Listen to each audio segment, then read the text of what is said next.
શિયાળાની ઠંડીમાં સંતરાનું સેવન તમને એકદમ ફિટ રાખી શકે છે. હેલ્થ એક્સપર્ટ અને ડોક્ટરોના મતે શિયાળામાં સિઝનલ ફળો અવશ્ય ખાવા જોઈએ. જો તમે શિયાળામાં સ્વાસ્થ્ય સંબંધિત સમસ્યાઓથી બચવા અને તમારી રોગપ્રતિકારક શક્તિને મજબૂત રાખવા માંગતા હોવ તો તમારે દરરોજ સંતરાનું સેવન કરવું જોઈએ. સંતરાનું સેવન કરવાથી તમે એકદમ ફિટ રહી શકો છો. સંતરાનું સેવન કરવાથી ઘણી બધી બીમારીઓ તમારાથી દૂર રહેશે તેવું તારણ છે. એક દાવા પ્રમાણે દરરોજ સવારે સંતરાનું સેવન કરવું જોઈએ. સંતરામાં ભરપૂર માત્રામાં વિટામિન સી જોવા મળે છે, જે શરીર માટે ખૂબ જ ફાયદાકારક ગણાય છે, કારણ કે તેમાં તમામ પ્રકારના પોષક તત્વો મળી આવે છે. તે રોગપ્રતિકારક શક્તિને મજબૂત કરવાનું પણ કામ કરે છે. તે શરદી અને ફ્લૂથી પણ બચાવવામાં મદદ કરે છે. સંતરા દરરોજ ખાવા જોઈએ, જેથી આખો દિવસ શરીર હાઇડ્રેટેડ રહેશે. તેમાં પાણીનું પ્રમાણ ખૂબ જ વધુ પ્રમાણમાં જોવા મળે છે, જે શરીરમાં તરલ સ્તરને જાળવી રાખવામાં મદદ કરે છે. સંતરાની ફાઇબર સામગ્રી બ્લડ શુગર લેવલને જાળવી રાખવામાં મદદ કરે છે, જેનાથી તે ડાયાબિટીસના દર્દીઓ માટે ફાયદાકારક હોય છે.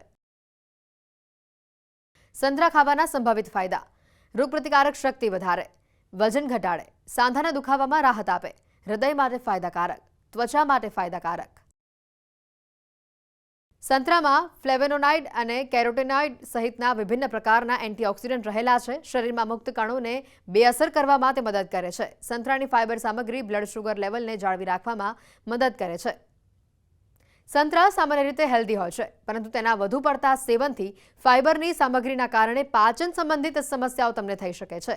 વધુમાં સાઇટ્રસ એલર્જી અથવા કિડનીની સમસ્યાઓ જેવી અમુક તબીબી પરિસ્થિતિઓ ધરાવતી વ્યક્તિઓએ તેનું સેવન મર્યાદિત પ્રમાણમાં કરવું જોઈએ. જે લોકોને કિડની અને લીવરની બીમારી હોય તેમણે સંતરા ન ખાવા જોઈએ. શરીરની તાસીર પ્રમાણે યોગ્ય નિષ્ણાતની સલાહ લીધા બાદ જ તેનું સેવન કરવું એ હિતાવહ છે. સંતરામાં વિપુલ પ્રમાણમાં વિટામિન સી રહેલું હોય છે. આ વિટામિન સીના કારણે શરીરમાં રોગપ્રતિકારક શક્તિમાં વૃદ્ધિ થાય છે. આ ઉપરાંત તે એન્ટીઓક્સિડન્ટ તરીકે પણ કામ કરે છે. નિયમિત રીતે થતી પ્રવૃત્તિના કારણે શરીરમાં જે ઘસારો પહોંચે છે, શરીરમાં જે કચરો જમા થાય છે, તે આ વિટામિન સી દ્વારા દૂર કરી શકાય છે. આ ઉપરાંત શરીરમાં હૃદય માટે વિટામિન સી ખૂબ લાભદાયક છે. ચામડીની સ્વસ્થ રાખવા માટે, ચામડીની રોગપ્રતિકારક શક્તિ જાળવવા માટે વિટામિન સી ખૂબ ફાયદાકારક છે. આ ઉપરાંત સંતરામાં વિપુલ પ્રમાણમાં ફાઇબર્સ રહેલા હોય છે. આથી આખું સંતરું જો સેવન કરવામાં આવે તો તે ફાઇબર શરીરને મળે છે. પરિણામે ગટ હેલ્થ, આથી આંતરડાને એ ચોખ્ખા રાખે છે, કબજિયાત થવા દેતું નથી, તથા શુગરનું જે ડાયજેશન છે એ ધીમે કરાવે છે. પરિણામે ડાયાબિટીસના દર્દીઓ માટે પણ સંતરું ખૂબ ફાયદાકારક છે.